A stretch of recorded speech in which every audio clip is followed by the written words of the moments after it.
La direzione strategica dell'ASP, azienda sanitaria provinciale di Agrigento, in visita questa mattina presso i locali della cabina unica di regia della cittadella sanitaria, deputata alla governance e all'abbattimento delle liste d'attesa per le visite specialistiche e gli esami diagnostici.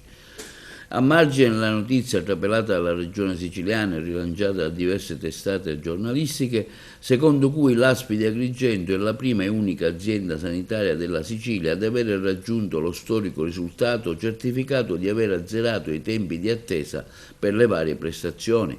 Il direttore generale Giuseppe Capodieci, insieme al direttore sanitario amministrativo Raffaele Elia ed Ersilia Riggi, ha voluto incontrare lo staff di operatori cui va dato il merito, attraverso un lavoro ingente e ben articolato, di aver centrato un obiettivo di primaria importanza per la qualità dell'assistenza erogata ai cittadini. Il motivo della nostra presenza oggi presso la CUR di Agrigento, ha commentato il direttore Capodieci, sta nel voler esprimere direttamente un caloroso ringraziamento all'equipe di lavoro coordinata dal dottore Maurizio Galletto per l'impegno profuso nel raggiungimento di un traguardo che sembrava irrealizzabile, il cui impatto sul benessere della collettività risulta tangibile e oltremodo significativo. L'abbattimento delle liste d'attesa è il frutto di una serie di attività mirate come l'istituzione del servizio RECAL attivo e passivo, la ricollocazione delle prestazioni ambulatoriali nelle agende di recupero e l'attivazione attraverso il numero telefonico dedicato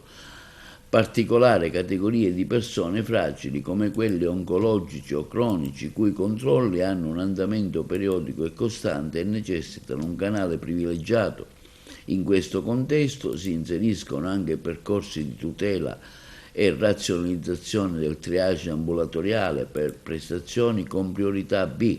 Vorrei sottolineare, conclude il direttore Capodieci, che questo traguardo ottenuto è anche grazie al ruolo centrale svolto dalla direzione amministrativa,